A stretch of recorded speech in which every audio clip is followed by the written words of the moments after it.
जय श्री राधे। जय श्री राधे। तो भक्तों, जो आपके समक्ष बैठे हुए हैं वो पंडित सुरेश प्रसाद द्विवेदी, जिन्होंने आज के 50 साल पहले श्री राधा कृष्णचरितमानस महाकाव्य की रचना की थी। और उसी का एक प्रसंग आज हम लेने जा रहे हैं। महारास के बारे में हम कुछ आज जानेंगे उनसे। तो बाबूजी, आपसे ये जानना है कि भगवान श्री कृष्ण ने शरद रात्रि पूर्ण चंद्र की शुभ चांदनी में महारास की रात्रि में निधिवन में बांसुरी बजाई, और उस बांसुरी वादन की धुन सुनकर सारा संसार प्रेम रंग में रंग गया, जिसमें ब्रज की गोपियां रात्रि में ही अपना अपना घर परिवार छोड़कर निधिवन पहुंच गईं। लेकिन जब वो वहां निधिवन पहुंच गई महारास में, तो भगवान कृष्ण की प्रतिक्रिया क्या थी? उन्होंने गोपियों से क्या कहा? उनके आने पर भगवान को अच्छा नहीं लगा। उन्होंने कहा कि आप लोग रात्रि का समय है और जंगल प्रदेश है, अब ऐसी स्थिति में आप लोग यहाँ क्यों आई हो भाई? एकदम झुंड बना करके, समूह बना करके, अगर आप कहते हैं कि हम बांसुरी की स्वर धुन सुन के आई हैं, तो बांसुरी की धुन तो हम अपने आनंद के लिए रात्रि में चांदनी की रात में आनंद के लिए बजा रहे हैं।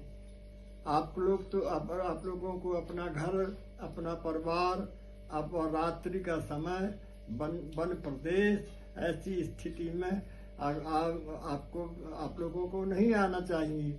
और ये आना अपने पति को छोड़ के, पुत्र को छोड़ के, माँ को छोड़ के, परिवार को छोड़ के, और एक रात्रि में परपुरुष के सामने आना, ये एक प्रकार से ठीक नहीं है, उचित नहीं है। उचित नहीं है ये। और ऐसा तो फिर गोपियों ने क्या कहा? नहीं, उचित नहीं है। इसलिए मैं ये कह रहा हूँ कि आप लोग आए हो तो जितने शीघ्र हो उतने शीघ्र आप अपने घर वापस चली जाओ। जब भगवान ने कहा वापस चली जाओ, तब गोपियों ने अपनी बात कही हे कान्हा, आपको हम जब आप पलना में पौधे रहते थे और हम आपको उठा के गोद में लगा लेते थे, और इतनी बड़ी उम्र, हमारी उम्र बड़ी थी, वहां से हम तेरे को जानते हैं। तो अगर धर्म और कर्म और शर्म की बात अगर आप करते हो, तो एक बात बताओ कि हम कौन सा धर्म अपनाएं?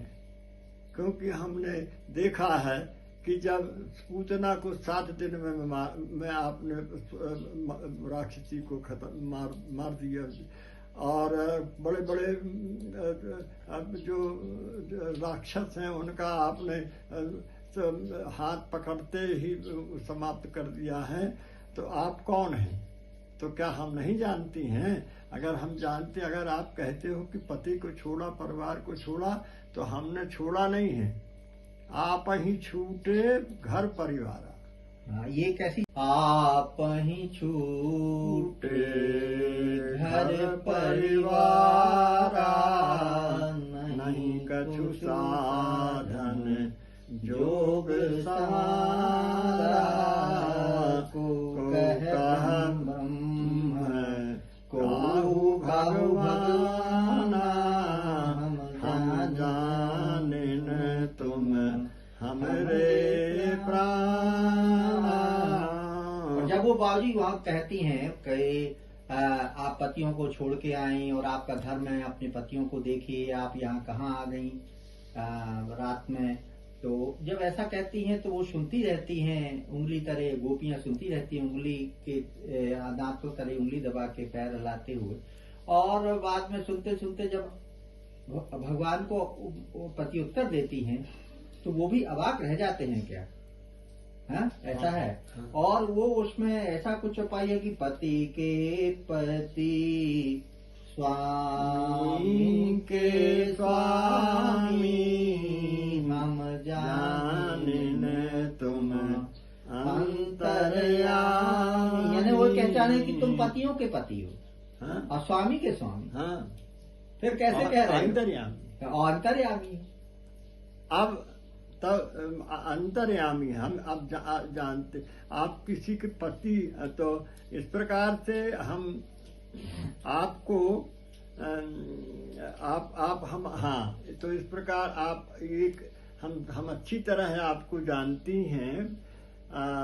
तो आप हमको जाने के लिए, वापस जाने के लिए न कहें। जब खुद आप स्वयं हमारे पतियों के पति हो, तो हाँ। कैसे बोल रहे हो कि पतियों को देखने जाओ? ऐसे ही हाँ है? हाँ हाँ। तो ये एक बहुत सुंदर चौपाई आई है। और उनने जब गोपियों ने इस संवाद में जवाब दिया कि पति के पति स्वामी के स्वामी और हम जाने तुम अंतर्यामी, तुम तो पतियों के पति हो और स्वामी के स्वामी हो, फिर कैसे कह रहे हो कि पतियों के पास जाओ? तुम तो परम ब्रह्म परमेश्वर हो और सब कुछ अंतर्यामी हो। तो बहुत सुंदर प्रसंग ये आया है और यह भी